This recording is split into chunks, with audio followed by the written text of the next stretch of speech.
from the individual to organization. All the 6 members going to present and 2 of them did the public work. So first of them, training definition is, training is a learning process that involves of knowledge, separating of skills, concepts, rules, or changing the attitudes and behaviors to enhance the performance of the employees. Development means development, on the other hand, helps the individual handle future responsibilities with less emphasis on present job duties. And another slide is telling about the benefits about the training and development.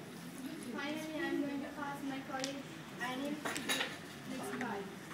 Thanks, you.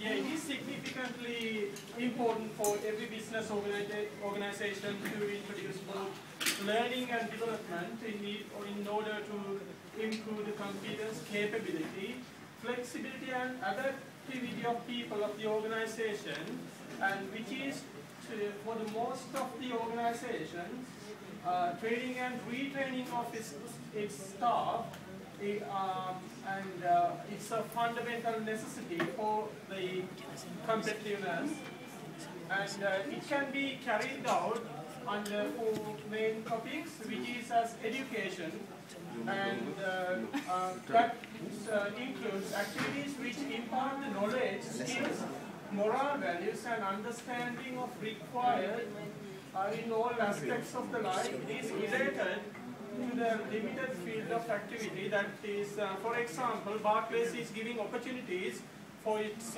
staff, for selected staff to undertake like MBA programs in the University of Harvard. And that is academic based. And the next thing is training. Training is planned activities to modify attitude, knowledge, skills and behavior through learning, experience to achieve the effective performance in an activity or range of activities. That is, for example, we can say that even giving fire training and health and safety training as well includes the training, covers this training topic. And the next one is development. Development is in the basis of long-term planned activities to achieve effective performance. That includes CPD as well, continuous professional development. And the other one is learning, the process whereby a new capability is attained. And learning and improving the professional development, and the staff is tend to get the more experience and learning. Thank you, and I will pass to one of my colleagues, Sally. Thank you. Hello everybody. I'm going to talk about the introduction for the organization, human resource function, and personal development.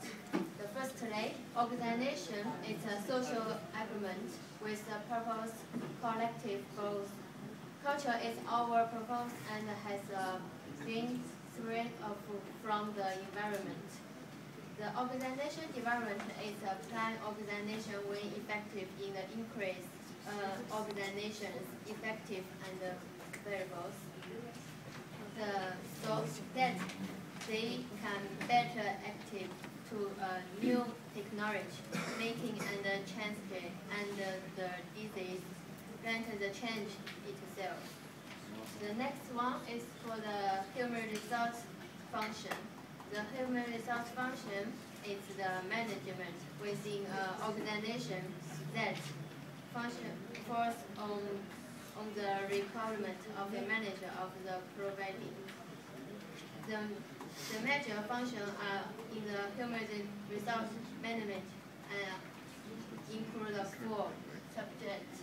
The first is planning, the second is staffing and the employee, and the employee the management. The last one is for the personal development. For the personal development, it refers to activities that improve self-knowledge and individual development, build the human capital and employment. So, overall, at the level of the introduced personal development includes of the following activity. It follows a lot of the subjects. So the next one for the AG we'll talk about the body for the explain. So welcome. Hi. Basically, I'm going to try and give you a brief history of where training and development, what training and development has done over the, I think, 3 centuries. First it started off, prior to the Industrial Revolution, where a lot of trades started coming into existence. You had cars in the 18th century developed by Ford. At this point in time, when they were employing people to start working in the factories to make these cars, it was really very much a master-slave relationship, whereby the employer would tell the employee, this is what you have to do, and there's no questions about it. The training was given on the job. Nobody knew how to make a car before the car was invented. So obviously someone had to teach them. And this happened during the job, and really there was no flexibility in what you could learn. They would tell you, okay, you're going to learn how to make the steering wheel, you're going to do the tires, you're going to do this. There was no real diversity or flexibility. Coming up from that, so basically, all the training was on job, basically like an apprentice or such and such. After that, between the 18th and 19th century, there were many developments and laws passed, that made working, more organized. Some trade unions started developing. Trade unions started developing. Businesses were investing into research and how to make, their workers work more effectively, more efficiently, and be more motivated generally. And that's when we had research from people like Maslow, Douglas McGregor, who pioneered ways in human resource management. After that, we're now coming to this current 21st century, or 20th century as well. And we can now see that training and development is now pretty much a joint venture between the employee and the employer. Because now, the reason you're in school is because you want to learn a particular trade, so you can go into a particular, work. Or I'm sure, okay, I know a lot of people here, but they've always asked this question: are you being forced to be here? And even if you say you are, really you're not, because it's a choice to come into class. You're really not. You don't have to if you don't want to. There's nobody putting a gun to your head and saying, come. So, basically, so like in the 18th century, in the 21st century and 20th century, we're becoming more aware of our rights. A lot of powerful unions, we see the BA causing strikes. The trade union, the workforce union, because of problems with management, profits, the go down, and such and such. And basically, it being a joint venture, and I'll pass it on to my colleague.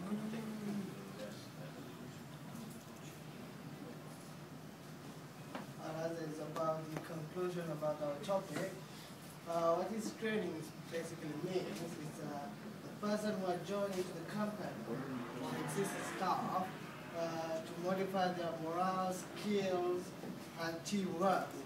I'll give an example. Someone joins a new employee to the company. If he knows everything about that job, no, isn't it? So he must get proper, relevant, and effective training to do his job very well. So that is I can give an example of that one. And the next one is development.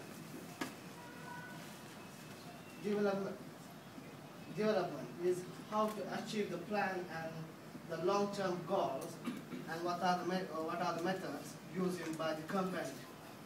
If any company can do their good performance, by using their employees. If employees very well trained, and they can give a big support for the company to their performance. So mainly, training and development is combined. So my colleague Azu will explain the multinational companies' methods. What are they use? Good evening, everyone. Well, as you heard from my colleagues earlier, all about training and development, I pretty much have nothing to say apart from sum it all up. And as you can read here, well, we know that from the 20th century, things shifted from the companies to the individuals. And from the way we can see that is right now, I mean, you can't get a job if you don't have experience. Wherever you go and apply for something, it's either ask you, do you have experience or not? If you don't, it's very rare that you can get an interview to that job. So that's just one, let's say, one little simple example of showing you that things have moved from companies to individuals, rather than back in the days, let's say, they'll practically teach you everything. They'll make you work like a machine. You either do this and do that. They don't expect you to think. They don't expect you to do anything. They'll train you, and they'll want you to do exactly what they've trained you to do. So right now, they want you to be inventive. They want you to train yourself, develop yourself. Everything you do, they want you to do it yourself. But there are some few exceptions. Let's say, for example, we have McDonald's, we've been hearing that they train you from the beginning all the way to the end. They'll show you what to do, even though, yes, they want you to think and do something for yourself, but in the beginning they'll train you, and they'll keep training you until you get to the highest you can get, until probably you're fired or you're staffed, it's all up to you. But in general, right now, everything is done through, all the training and development that's been done at the moment is done from individuals. So from our research, we found out that yes, training and development has shifted from the companies to the individuals. And that's our presentation. Thank you for listening.